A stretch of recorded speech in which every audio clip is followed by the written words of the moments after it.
So if you haven't noticed, I recently released a music video. If you haven't seen it, go check it out, because I thought I'd do a little breakdown of exactly how I shot this video and put it all together. It's like a full breakdown of how I did this thing all by myself. Before we get started, I want to apologize for the crappy video quality. I shot everything on my phone because my camera was obviously busy with other things. I'm not gonna apologize for walking around half naked because it was really fucking hot. Honestly, I don't give a shit what people think about me anymore, or at least I'm trying not to. So yeah, so make sure you subscribe so that you can get more sexy topless pics of me.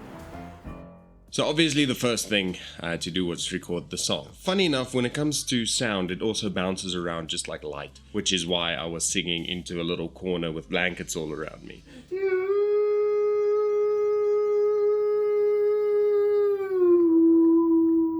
And I thought I wanted to go for that whole infinity black style, that kind of look. So the only room in my house that had dark curtains was in my bedroom, which meant I had to move all the furniture out of the way. Then I laid out a black sheet, and all around my body was pitch black. It didn't matter what was out of the frame there, because I would cut everything else out and I would just make it black. And I wanted to go for that top-down lighting. So I took a backdrop stand, and that's where I rigged my Godox SL100 bi-light to hang from the top pointing down. Now, first of all, when you ever do any kind of rigging like that, just be careful.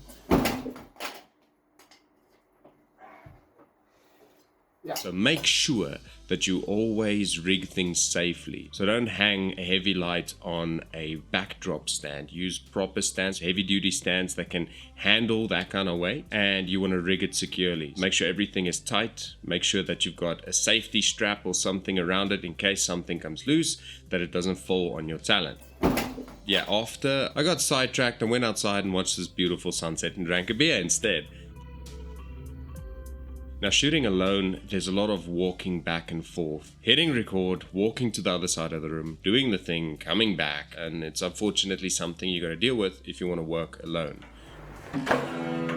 The best thing you could do is have somebody to help you out so that they can go sit in the frame and you can check it. So I would recommend taking something like the Focus Buddy 9000 or any kind of thing you can put there as a reference for your focus. Using an external monitor helps a lot. I had my camera in the corner. I also used the Godox app on my phone. It helped a lot with finding out what kind of look I wanted to go for. I played with all the settings until I found something I was happy with. I felt I was falling away a bit too much in the shadows. So I backlit myself just with these two little bulbs with the spot mount cover thing that I made in that one No Budget Cinema episode. Which is basically just a cup spray painted black with a hole cut out, put on a normal light bulb just to backlight myself with that a little bit. Then I started moving the camera around, changed lenses, and I started getting some close-ups and mediums and just different angles, different coverage. One thing that I did do, and I couldn't film it because both my camera and phone was busy, is when I came in for the close-up, I put my phone on top of my lens with the flash on, and the flash wasn't as bright as my other lights, so it was just a little speck so that you could see that dot in my eye as a little catch light instead of having these pitch black zombie eyes. I mean, that was the whole shooting process, a lot of walking up and down and crap like that. So unfortunately, I didn't get a chance to edit straight away because I went away. We flew down to George, drove to Oatswood and stayed there, went to the farms, did a couple of stuff, interview, shoot, all that crap, and then flew back.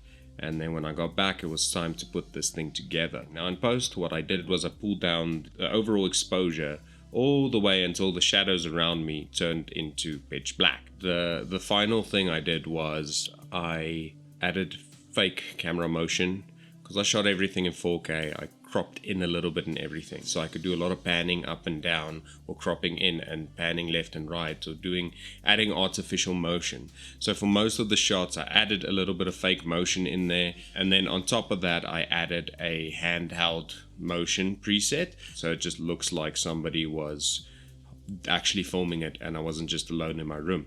But yeah, at the end of the day, that's how I shot this music video. I hope you enjoyed watching it, and if you haven't checked it out at this point, do go check it out. Yeah, it means a lot to me. All the nice words you guys have said about the video means a lot. Again, I appreciate it. It's really nice to know that there are people interested in what I'm doing, and the work I'm doing means something to somebody, and that means the world to me. So thank you all for the support, and I really hope you enjoyed this video and this breakdown.